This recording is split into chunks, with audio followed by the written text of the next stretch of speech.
welcome to Driving Force Radio, where we seek to discover what drives today's leaders. We have a fantastic show in queue today. We are talking with the DaVita Corporation, a new corporation, a relatively new corporation here to the Denver area. My co-host today is Cristin Tarr, a co-founder and managing director at Business Service Corps.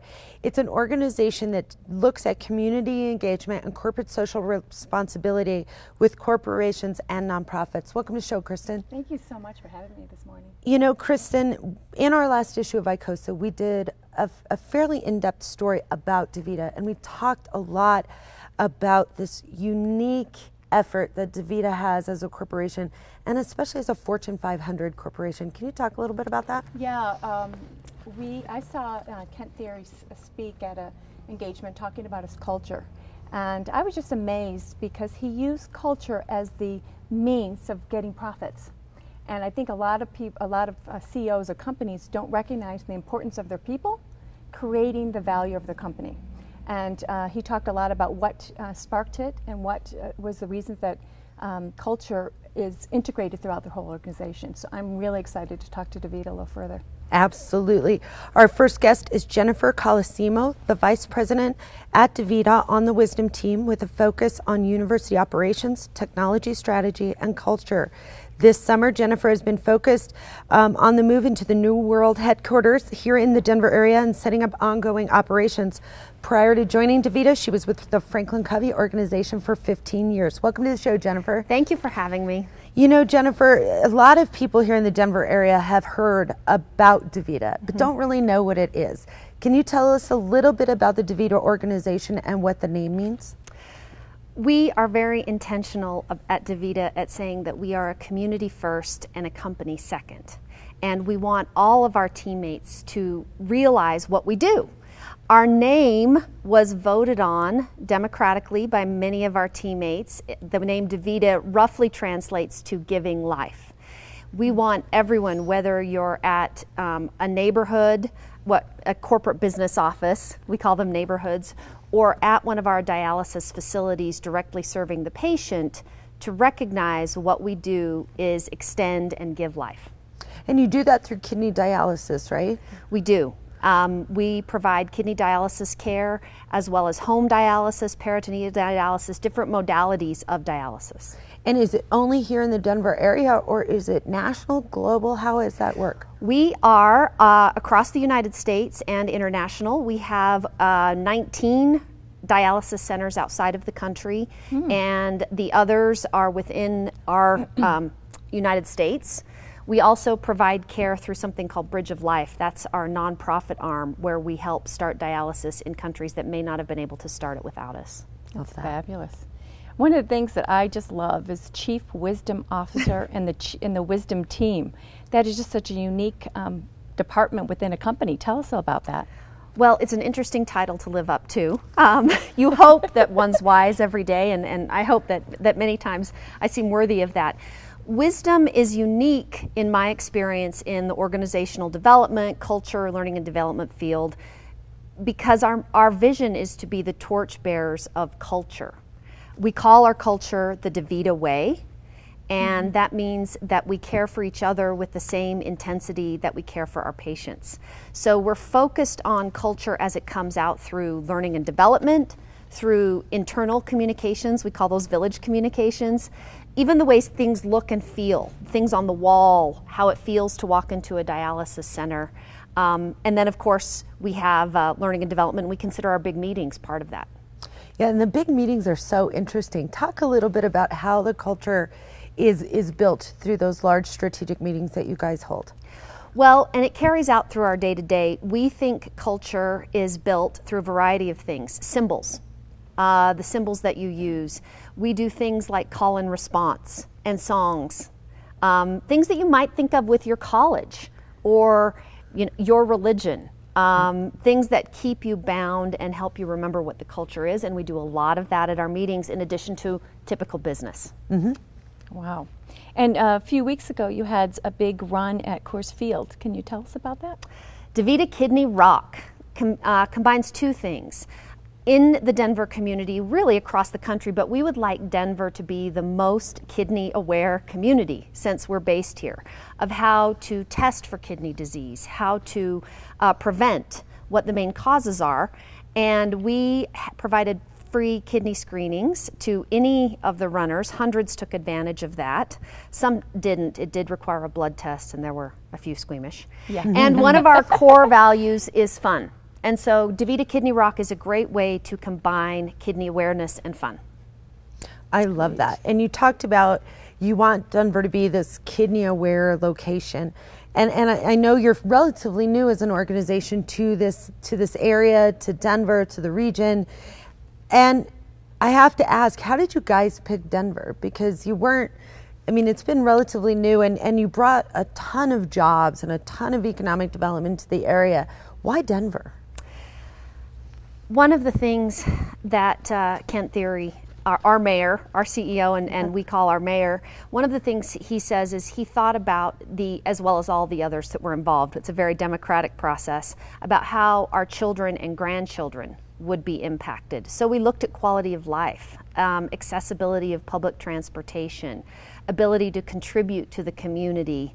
All of those things had us decide Denver was great. And since we are all over the country, it's a nice location to fly into for DaVita University and other central events. Absolutely. Tell us about DaVita University.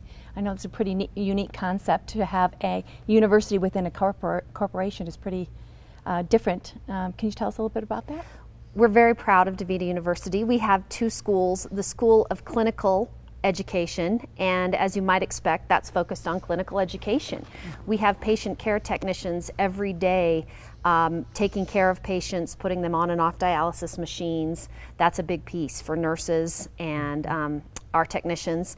And then we also have a School of Leadership that focuses on personal development as well as ability to lead other teams.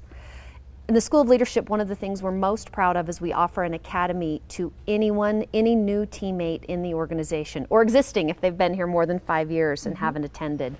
And that is focused solely on personal development, knowing yourself, being able to work in conflict situations, working as a teammate, just knowing who you are and your ability to lead regardless of title.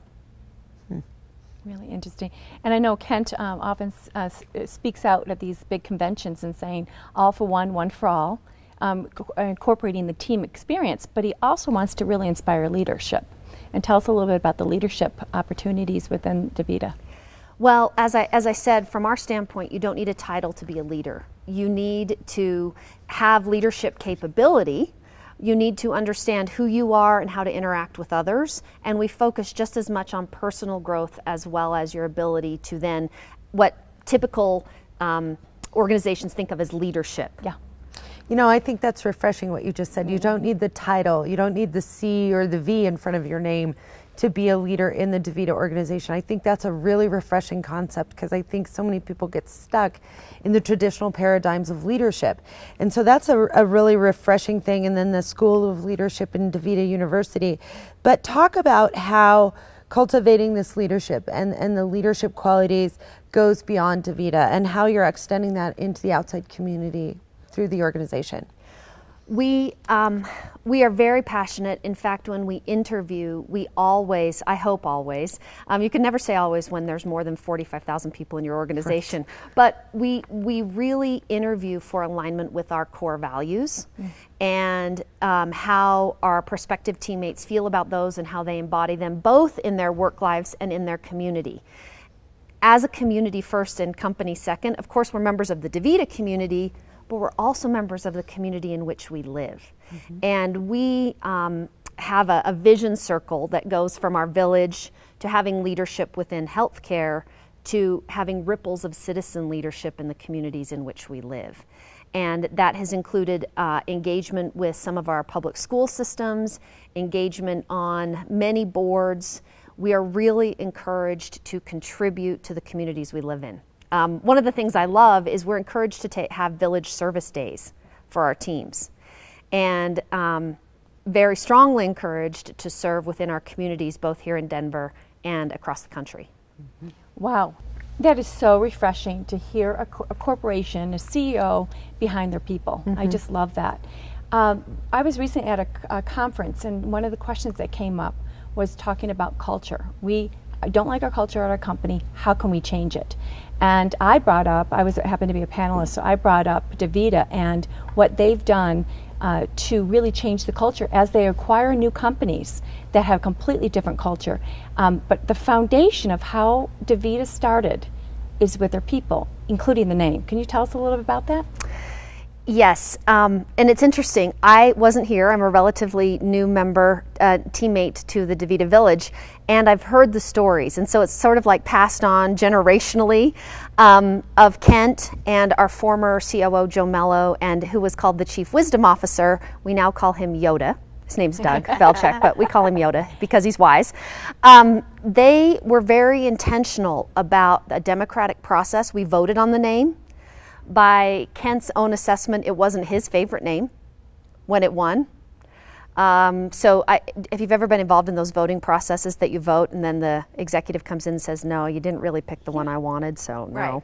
No, it went with democratic process. The values were chosen by a group of people. I've seen the videos many times being facilitated by Yoda and the values being written up.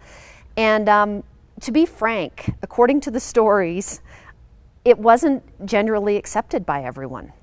Not everyone is happy with this kind of culture change, and it was met with some skepticism by our board of directors. It was met by some skepticism with some of our partner physicians. It was met by skepticism. I bet it was. I mean, you have 45,000 people in all over the country, and here you are coming in from this top-down effort. And saying, you know what, we're going to shift the way we do things, and we're going to kind of turn the boat around. And I can only imagine that when the first big meeting came, and there's call and response, and there's singing, and there's all this stuff going on that's very out of the norm for a healthcare organization, I would imagine, that there was some pushback. Can you talk about that a little bit and how you guys have worked through that? Yes. And all of that is intentionality to build toward our vision of being now the greatest healthcare community the world has ever seen. At the time, it was said the greatest dialysis company the world's ever seen, and now we're looking at healthcare. Even the word community was not generally accepted. That was a weird thing to say for a corporation. And we use a metaphor quite a bit. It was used then, it's used now, and it's of the bridge. And there's always a PowerPoint slide that's shown. You can sit on this side of the bridge and wait and see if we can become what we've put out as our vision, to be the partner, provider, employer of choice, right? And living these missions. You can wait and see, or you can help us get there. And we're imperfect people. Culture's about how most people act most of the time. And no one's ever pressured to cross the bridge. You're given the choice, and you were given the choice then, whether you want to cross the bridge. And I'm sure we have teammates now that haven't crossed the bridge and that think a lot of this is hooey. I'm sure out of that many. Yeah. So it's a long process. That was over 10 years ago. We were much smaller then, and at the time, frankly, we're near bankrupt. We're not going to make payroll. So add that on top of it. It's not like we're talking about a profitable organization right. Changing this way. Well, I could just imagine Kent going into the board of directors and said, we are going to have a chief wisdom officer, and we are going to count on our people to turn this company around. And they're thinking, no, that's not the way you do it traditionally. Right. And we're a village first. Yeah. Right? We're a community first, a company second. I'm the mayor. I want you to talk about that a little bit, Jennifer, because this whole idea of a village concept, I imagine, just because I've seen the stories, I've seen Kent speak, I've seen some of the videos from DaVita, but does it really work to encourage this whole collaborative concept and a democratic workplace? And give me an example of that. Share some success stories of that, because it just seems like such an odd, and I don't mean that negatively. No. But it's a different approach than what you hear from the other groups in your organization, and especially for a healthcare organization. Yes. We care for each other with the same intensity that we care for our patients is not standard. And so think about a village, your definition of a village, that someone is sick and people bring over food and they watch their kids and their car breaks down and they drive them, right? The things that a village does. Our village, we have teammates that one major crisis happens and everything would fall apart. So we have something called the DaVita Village Network, where we really provide, we all donate money and it's matched by the organization. And if there's a crisis, you can apply and we can help support things. We've helped military teammates that are coming back to get their families to where they are, teammates in health crisis and in other ways. That's a big, we have scholarship programs. We have something called PEP, which are programs across the village. We do a lot of things to make that happen, just like you would in any community. I live in Arvada and there's the Harvest Festival, right? And there's different things that you can do to become part of the community. We do that intentionally. That's great. That's wonderful. Tell us a little bit, one of the things that I think you require quite a few outside of the United States, dialysis centers, and maybe growing beyond that. And does this culture resonate to those outside the country? Because I think that would be a huge challenge. I can't imagine the Germans would be all excited to say one for all and all for one, or the India and China, right? We're in India and China. They don't maybe not completely understand the American culture to begin with, but now it's the DaVita culture. Really interesting question. As you mentioned at the beginning, I was with a company that did leadership and development training, and we always made sure that it fit in that particular culture. We would change small things. And so I was one of the biggest skeptics of taking this exact culture, particularly to Europe. And said it, and so far I've been proven wrong. They have come to our meetings, they've taken it back, and many of these are partnerships, so they have a choice about what to, well, you always have a choice, but they have even a greater choice of what to do, and they've chosen to implement Academy. They've chosen to bring in, we have Wall of Fames, where each teammate has a photo and a theme on the wall. They're doing many of our culture components, and so far, this is a relatively new venture. It looks like I might be wrong on that one. Yeah. Well, and I think this would be my guess. I mean, even though the cultures are very, very different in how we typically run businesses and things, people at the end of the day are the same. I mean, it's about caring for each other. It's about having fun. It's about enjoying what you do every day at work. And so I imagine those same fundamental things are still part of the DaVita way, whether you're here in Denver, whether you're in Alabama, or whether you're in New Delhi. Yes? Right, and I've seen some of their videos. I just saw one from Bangalore last week where they're implementing everything. And they have nowhere near the number of nephrologists we have in our country, and they have a much more dire situation. So they're implementing culture where I think you could be tempted to say, let's just focus on great clinical care. And of course we do that as well. Right. Part of my, Go ahead. Part of my interest in doing the article to begin with, I saw staggering statistics within the past 10 years, and you probably know this more than I do. Past 10 years, or 3 decades, the obesity rate has doubled in the United States. And I would imagine that's one of the main causes of dialysis, is obesity and poor health. And I was wondering how DaVita is taking that approach to be able to really impact the community, a social impact on the community, more so than maybe just doing supporting a run, but really making an impact. Have you thought about that at all? There's a lot of thought about that. I have a colleague, and it's interesting, everything's done so democratically, which is wonderful and also slower. Democracy is slower than totalitarianism. But we have a group called the Tribal Council that really looks at how to make the greatest impact. And one of the things they truly try to align with is impacting health early. Kidney screenings, doing things to impact the main causes of kidney disease, hypertension, and diabetes. Things that can prevent that, preventative care. We have a research arm that is now locating in Lakewood. So we are really trying to focus both from a community standpoint to within our organization standpoint on preventative health. We call it internally village health. How exactly that comes to be in the community right now has been fairly haphazard, you know, supporting something that aligns with health, in addition to our run, the Colfax Marathon, and other places where we can do screenings. I expect us to have a more unified approach as we've been in the community longer. Well, and you've been here a fairly short time here in the Denver metro area, and you're getting ready to move into a brand new building here in Denver as well. When is that happening, and how is that new building really incorporating the whole idea of culture and what you guys really stand for as an organization? Well, I'm happy to say, since I was very involved in those moves, that they're done. Oh, great. Yay! Congratulations. We had 4 moves over a period of 4 weeks, bringing teammates from all around. Wow. We're very excited to have our new world headquarters campus, both in a new building and the building next to it. We have several hundred in the Gates building as well. Great.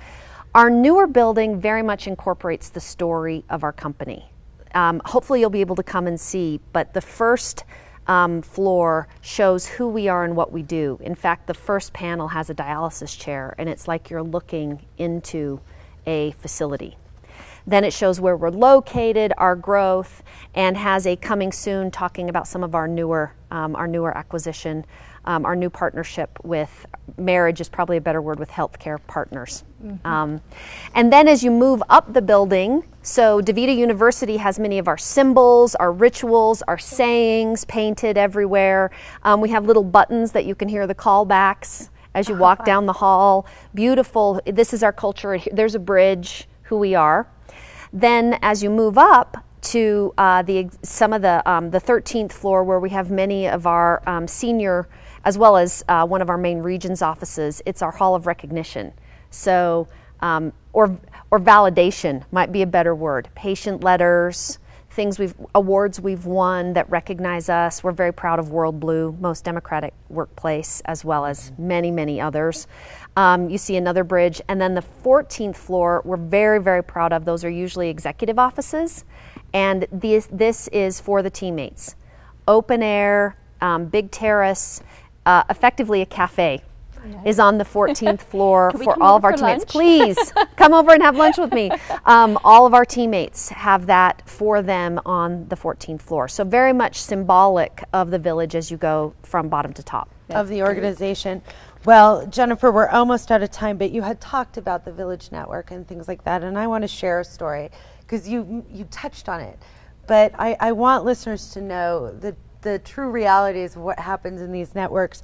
There was a woman that worked for DaVita, and her daughter got very, very sick. And so during a staff meeting, the woman was presented with a $2,000 check raised by her team and a grant from the network for $9,000. And she said, I have a feeling of family and love, a feeling of a village that will stop at nothing to help another person in their time of need. The human soul is one of the most powerful sources in making good things happen. And so when your employees say that about you as an organization, obviously you're doing something right. And for the listeners out there, there is something to be learned in this whole concept of leadership, whether you're a single person entrepreneur all the way up to the Fortune 1000 behemoth, if you will. There's something to be learned from the culture at DaVita and the ability to cross the bridge, because like you said, you have the choice to cross or not. And I loved that. So Jennifer, where can people learn more about DaVita and the culture at DaVita? Obviously DaVita.com, and if you click on About DaVita, for kidney patients or prospective kidney patients that may be at a different stage of renal disease, MyDaVita.com is a great resource for those that are actually, as I said, working with how to keep their kidneys either healthy or are actually working within end-stage renal disease. Got it. Some great recipes in there. There are great recipes. There are great recipes. And there's also Facebook.com/DaVita Kidney Care. That's Facebook.com/DaVita Kidney Care. And if you want to see the story on DaVita, you can go to ICOSAmagazine.com and check the story out. And Cristin, this has been so much fun, and as we go into our next segment, we'll actually be talking about the healthcare itself with one of the program managers here in the area. I can't wait. I think it's going to be really interesting to see what it's like actually out in the field and what they're going through. and to hear it from somebody who's actually out on the street. Cristin, how can people learn about Business Service Corps and what you guys are doing? It's businessservicecorps.com, and we really want to reach out to corporations to help them be much more strategic about meeting up with the communities. So there's a better connection and a better impact. Well, don't go anywhere. When we come back, we'll have more with DaVita, a leading provider of kidney care here in the United States. We'll be right back.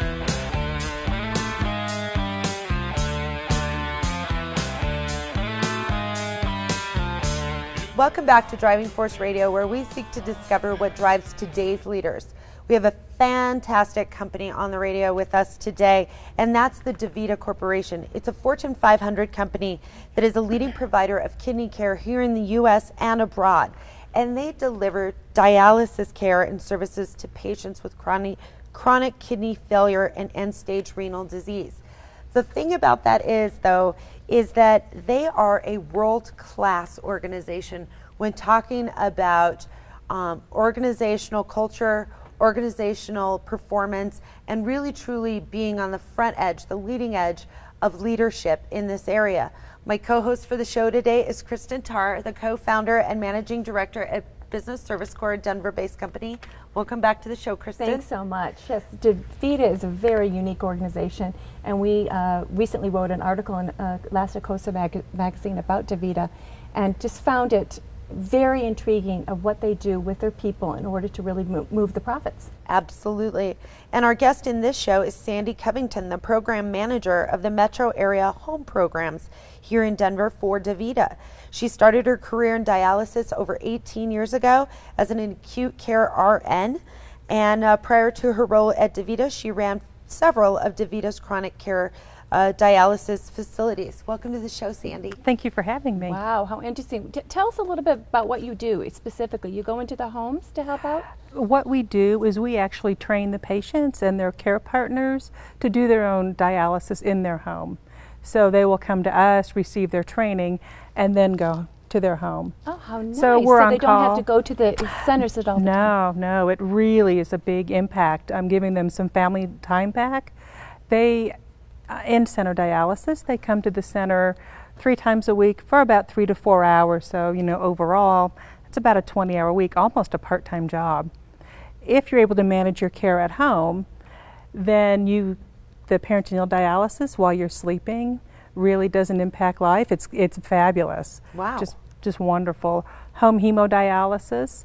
You can do that at home, watch TV, write your notes, and just manage your care at home. Wonderful. I don't think people realize how much time and effort it takes when you have a poor kidney, and what you have to go for dialysis and the hours that you put in, and being away from home is pretty it's significant amount of time. But you still have the actual centers as well. So you have home care and the centers. Yes, it's just a great mix. Whether you can even go to an in-center and do it nocturnally. So you can get on, start your treatment at night and get done in the morning and take your shower, go on into work. That's very And there's almost 2,000 of those outpatient centers, but then the home care is that very different approach to it. I love that. I've never heard of that before. Do you know about how many patients are in the home care? Do you have in the home care? Yeah. We're a small but quickly growing, I bet. Market, a little niche there.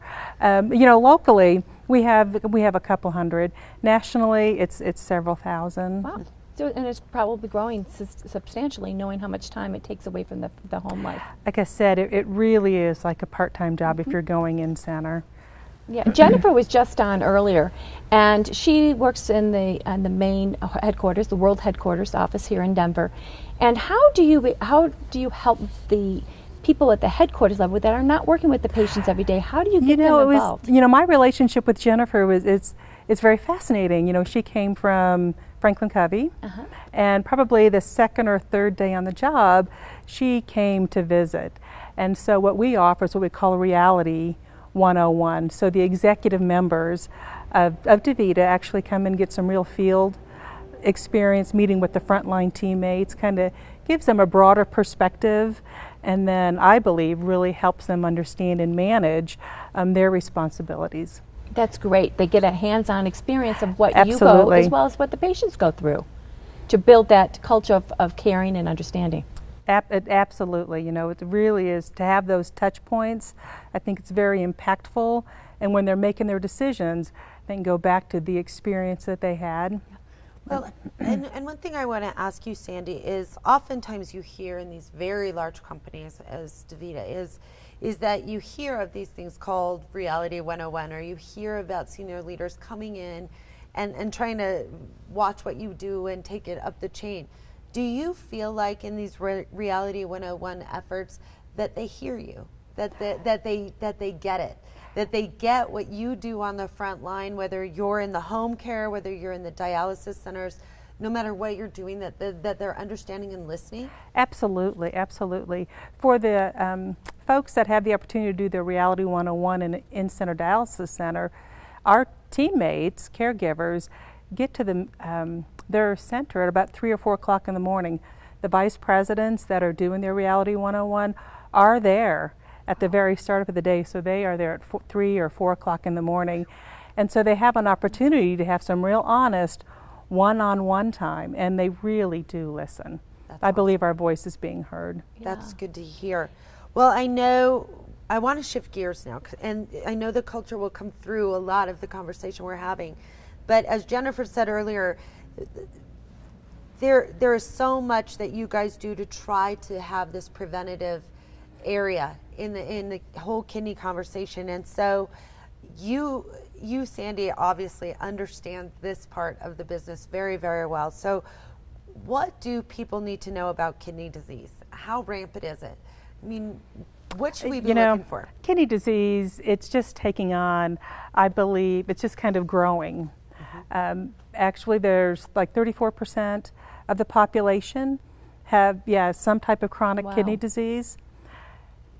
Preventative, obesity, taking your medications, high blood pressure, monitoring your diabetes, just really taking care of yourself and following what the physician, keeping up with the physician's orders and doing exactly what they instruct you to do. Obesity does play a large part, but so does hypertension. So taking your blood pressure medicine, getting your blood pressure checked. One of the things that we do at kidney screening is to actually check blood pressures. You really want that number to be below 130/80, just as a guideline. And that helps kind of regulate the whole onset of kidney. Your kidneys are so important in controlling blood pressure. Okay. So it's obesity, diabetes, any hypertension, heart disease. Those things are really those underlying factors that drive chronic kidney issues going forward. And it's about 34% of the population? 34, according to the CDC, it is 34%. Currently, there's 500,000 folks that are on dialysis or have had a renal transplant. And let's really dig into when you have to be on dialysis, is it true it's really going to be difficult for you to live if you're not on dialysis? And what is involved with the patient's life once they have to be on dialysis? It is very overwhelming if you're not expecting to receive that diagnosis of end-stage renal failure. And so the hurdles and the emotional impact that you have to overcome that. So there are anger issues to work through. As far as impacting your life revolves around dialysis. Your care providers are going to tell you, this is what your diet is, these are the medications you're going to take, you are on a fluid restriction, so you can only have a liter, so 1,000 cc's of fluid approximately a day. So that's very limiting, and you lose a lot of control. One of the beauties about home dialysis is you get that control back. So if you are dialyzing at home, you're dialyzing more frequently, you don't have the tight restrictions. And what we try to teach, whether you're a home patient or an in-center patient, is be mindful of your own body and what's going on. Absolutely. And I imagine on the home side, you get a lot of time back, because I know from friends and family who have gone through dialysis that you spend a lot of time at the dialysis center, but it becomes a very social place. It's a social network. Home in-center dialysis is very important for a lot of people. If that is your choice, you get to know, just like you and I are having this conversation, person sitting right next to you. You know your caregivers, the name of their animals. And so it gets to be a very close-knit family. Mm-hmm. And I believe, and you can correct me if I'm wrong, the culture, the change in culture and how you feel about working at DaVita and how as you're working with the patients, that resonates off to these patients who are very sick. They are very sick, and I can really celebrate one of our core values of being fun is because to bring that into the atmosphere of a place that may not, it's a healthcare facility, so just that in itself does not resonate someplace I want to go to every day. But to bring that aspect of fun and to incorporate our other core values just in the presence of walking into a waiting room, and a difference that makes of being just kind of a little more upbeat. Sure. Yeah. Sandi, as an RN, there's got to be some symptoms, and again, coming back to the listener, what are some of those symptoms of kidney disease? What should people be looking for? Well, you really want to be aware of if you're suffering any types of shortness of breath, any swelling in your face or your hands, sometimes even your ankles or your feet. Bad taste, like a metal taste in your mouth, or even if you and I are having a conversation, you're sitting close and you may have some like of an ammonia smell. Those are all signs of kidney failure. Itchy skin is another one. So they're you wouldn't think about that individually, oh, I've got some dry skin, but when you combine all of those symptoms, that really should be a warning sign to go seek some medical assistance. And do they call you directly, or do they go to their physician first and then they're referred to you? How does that work? That's a very interesting question. I'm very involved with providing kidney education in the community. We have a great program called Kidney Smart. So you can touch out as a listener. If you go to kidneysmart.org, if you have any questions, there's an opportunity to enroll in classes and to learn more about kidney disease, different types of stages there may be in, as well as having some of our nephrology partners or in the community call us and actually say, yeah, I've got this person who really needs a little bit more information. Would you spend some time with them? And we absolutely do that. Yeah, and so tell me a little bit about the whole process of the day when you go through dialysis, whether it's home care, which what you might want to touch on, and then also when you go into the centers. The day is going to be very different whether you're dialyzing at home or whether you're dialyzing in center. So if you're dialyzing in center, you're going to have to get up, get around, make sure you take a solid bath, get your arms or wherever the needles are going to go in very clean. You need to arrive at that dialysis center about 30 minutes before your time. So you want to make sure you have a lunch packed and all the appropriate medications to go with that lunch that you're eating. And then you're going to be on that machine for 4 hours. So whether you're going to take a nap or do some writing, bring music, most of our centers all are Wi-Fi capable. So if you want to bring your laptop in and spend some time there, then you want to, when you're done with your treatment, it's another 30 minutes. If you're waiting on a ride to take you home, you've got some more time. So, wow. And then when you're done with that treatment, you're very tired. It's just exhausting. Sure. Versus if you're a home patient, you're going to get up, you're going to go to work, you're going to come home and set your machine up and get all of that done. If you're a home peritoneal dialysis patient, you're going to spend about 20 minutes before you get ready to go to bed to connect and go to sleep. And then it's going to be another 15, 20 minutes in the morning to disconnect and dispose of the waste products and go out about your day. Yeah. Is there a trend then moving towards the home dialysis versus the other? I mean, it sounds to me like, would I want to spend 20 hours a week sitting in a dialysis center? I mean, I get the social part, and especially for seniors, I see that. But for somebody who's younger and dealing with the kidney, renal failure, any of that kind of stuff, I would think that there's got to be a huge trend towards moving this direction. For we are really feeling that, and it's a very exciting time to be in, to be able to go out, and now that we have more touch points, more opportunity, provide that education. It's what our goal is for you to be able to make the right dialysis choice for your lifestyle. Right, right, and this gives them options. Gives them options of, I would think that sometimes the centers might be set up in terms of having the facility there. You don't have to learn how to do all of the different the components of dialysis. So that's the advantage of the centers. But then at home, you have a lot more flexibility with your time. Absolutely. You choose when you're going to start your dialysis, so what time you're going to be done. If you've got a hair appointment, you're going to a child's baseball game, granddaughter's recital in the evening, you actually can plan your dialysis around that. Versus in center, you have to be here on Monday at 10 o'clock in the morning, and it's every Monday, Wednesday, Friday. So you do have a lot more choice and a lot more flexibility. Yeah. How many centers are there in the United States? In the in Denver. In Denver, there's I believe we're at 24. Oh wow. Okay. There's close to 1,500 in the United States. Yep. So Sandi, can you talk a little bit about what it's like for someone with kidney disease but they haven't gone to dialysis yet, and what does that mean for them, and what can they do to avoid going into dialysis? 34% of people in the United States have some form of this. They do. And how do we stop getting the other 70 some odd percent from doing this? From doing this? Not only do we have 34% now, but actually we've grown 16% over the last decade. That's just a huge number. Yeah. So we have to get the education out there. We've got to be able to talking to people, work not only with nephrologists, but with primary care physicians. And every time you have an opportunity to talk about kidney disease, what's the impact, what can we do? It truly is weight control. If a diabetic, you want to make sure that you're keeping your diabetes in check. Check your blood sugar several times a day if that's what you're supposed to do. Take your blood pressure medicine. Those are the highest impacted people.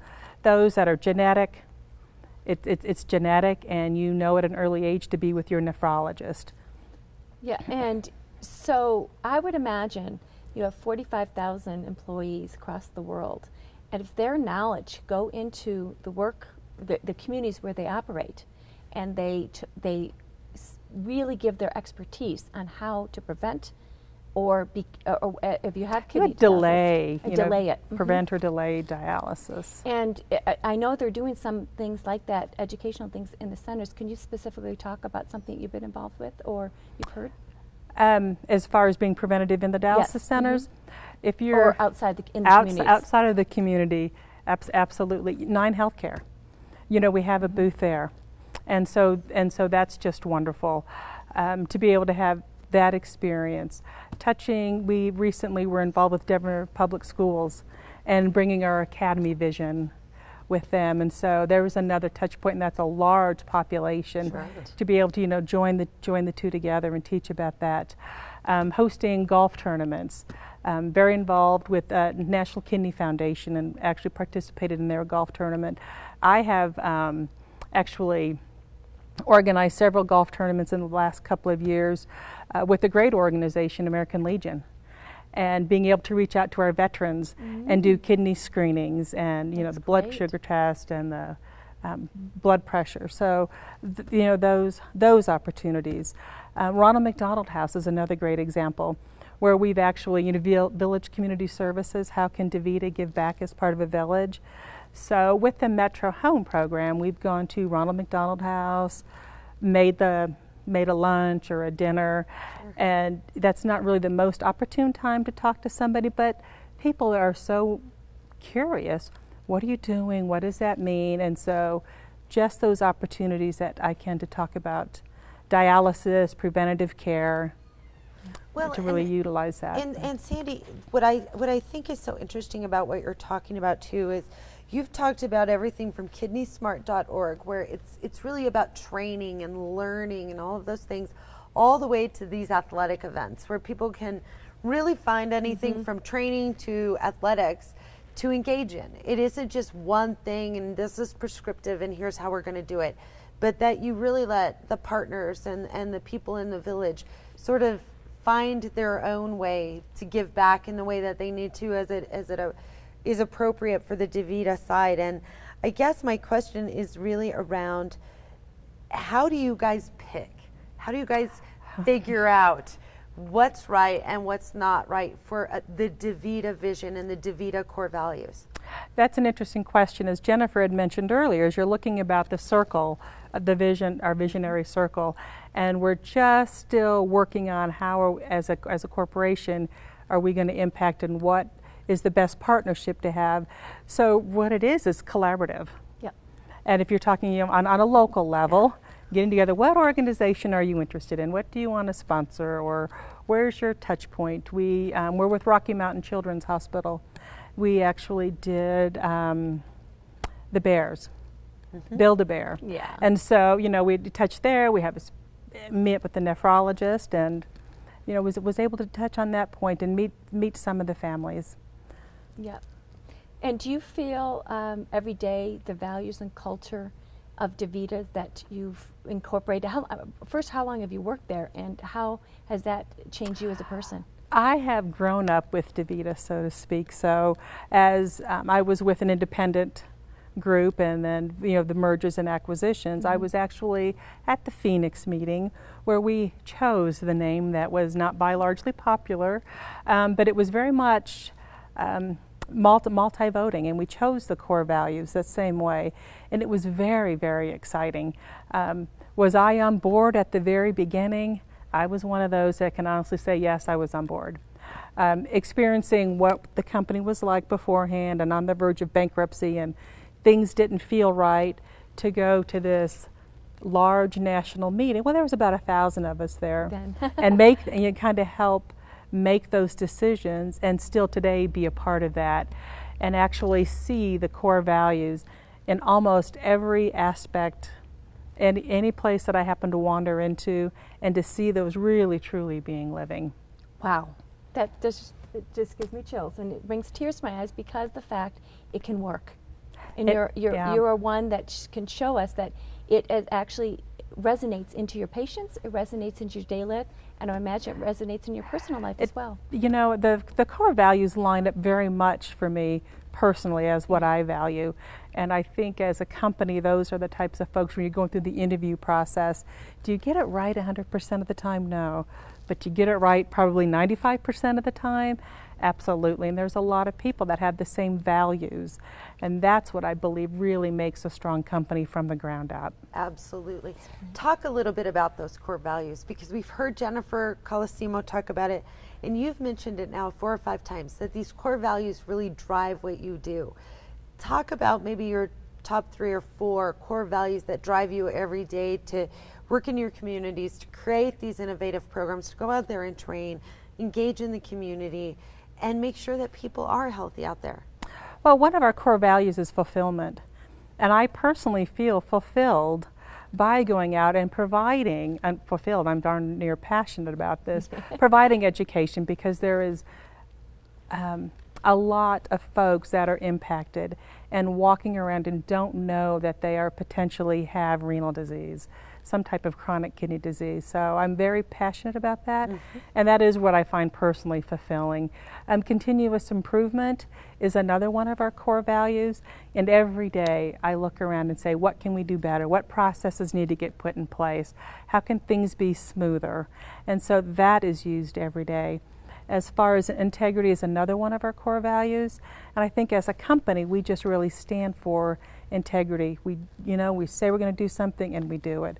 Personally, I feel that's just, you got to walk the talk. And I know fun is one of them too. And you always, I'm sure you have fun. we do a lot of fun things. Yeah, that's really great. And do you go to a lot of the large meetings that Kent puts on? Have you seen him in costume? Oh, yeah, I have seen him in costume. I've been to, I think we've had 11 meetings, and I missed one just for some personal issues. My daughter was getting married, but I've been to every other one of them. Do you really believe in the one for all and the all for one? Absolutely. Does it ring true for DaVita? It really does. I keep the sword and the hat in my office. I love and that. Yeah. One of the first times it was in Phoenix, and we were in a group.